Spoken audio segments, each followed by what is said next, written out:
similarities as well. So let's talk about BPA first. Many of you know BPA was taken out of baby bottles in 2010, but that's about the only place it was taken out, that and sports water bottles. BPA was first discovered in 1891, and then it was rediscovered in 1936. It was used as an estrogen replacement drug for women, but DES actually replaced BPA for this use. And it was also used to fatten poultry and cattle. In the 1940s, they discovered that linking the molecules together created a hard glass-like plastic that companies like General Electric and Bayer began using for their products. Now, BPA is typically added to the epoxy lining of cans. So basically all cans, soda cans, Diet Pepsi, it's in the lining of all cans to prevent corrosion and also contact with the metal with the food. It also helps prevent botulism, actually, with denting. It's also used to set ink on thermal receipts, so pretty much all receipts that you receive from almost anywhere has BPA on the top surface. It's added to polycarbonate plastics for rigidity. It's added to, it's a general additive for other plastics, including medical devices, which we'll talk about.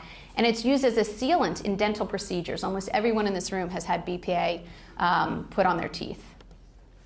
So what are the sources of BPA? As I mentioned, you know, we have the polycarbonate plastics. Those are the ones that have the 7 on the bottom with the triangle. All food cans, soda cans, even baby formula containers that are in cans. That's not something that's been restricted. Store receipts, printer ink, all worldwide currency that you touch, dental amalgam, sealants, and fillings. PVC piping. All of our water supply has been touched by BPA because that's the main component of PVC is BPA. Blood bags and medical tubing. Dust, household dust, which is interesting because one study found BPA in 95% of house dust samples tested. And as I mentioned,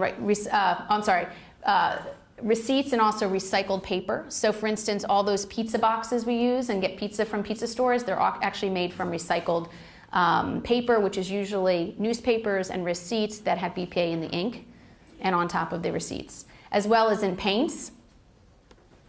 An interesting study by Braun et al. From Harvard measured BPA in pregnant women, about 389 women, and by self-reported occupation, cashiers were found to have the highest BPA concentrations in their urine. So it's something to think about if you know what your patients do for a living, especially pregnant and pre-pregnant women. So here's some of what we know about how BPA functions, okay? It's an